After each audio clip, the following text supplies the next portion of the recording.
life, role, job look like? Just tell us a little bit about it. Well, I've travelled from London, the Palmer's Green in Enfield today, and I have a background, my professional background is human resource management. I specialise in organisational development.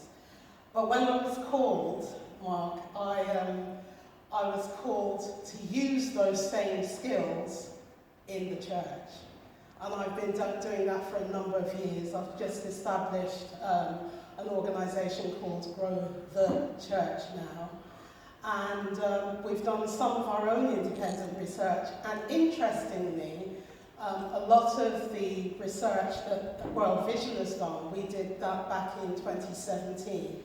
Independently, 129 young people who were millennials at the time, and our percentage was around about 53% who were coming outside the church and feeling disengaged and actually not very happy with their leadership.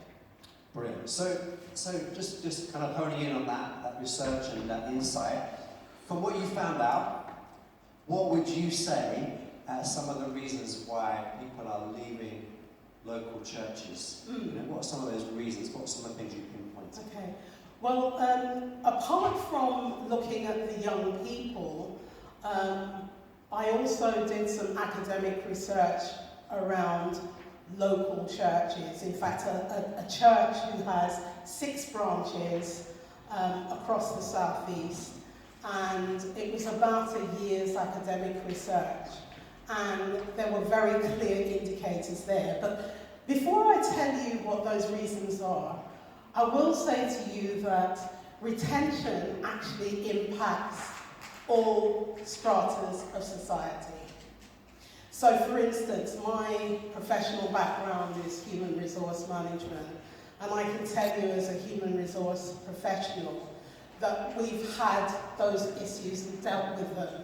However, in the church's case, because of where we are in society at the moment, the influences that we've heard this morning around us, 2 of the main things that came out of my research was discipleship, or the lack thereof, and also leadership and the style of leadership. Those were the 2 very big indicators that came out.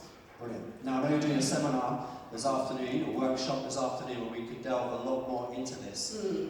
But if that's something as a church leader that you're thinking, well, you know, we're struggling with retention, and maybe some of those reasons you just outlined, or others, where could as a church leader, where could we start to grapple with that whole issue of retention? Absolutely. What would that look like? Where could you begin? Maybe just a couple of helpful tools or helpful hints for us all. Well, I worked with this assembly, as I said, for over a year, and one of the things that I recommended them to do was to actually do a review.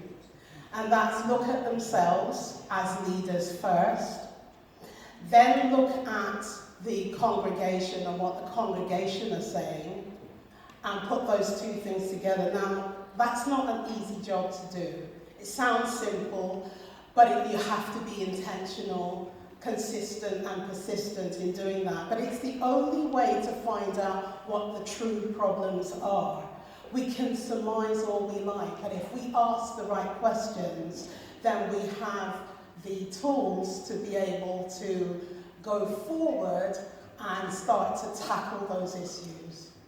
Brilliant. And then just finally, what would be your biggest, I know you said about doing a review, but what would be your biggest piece of advice to us as church leaders looking into retention? What one thing could we do that would make a difference in that whole area?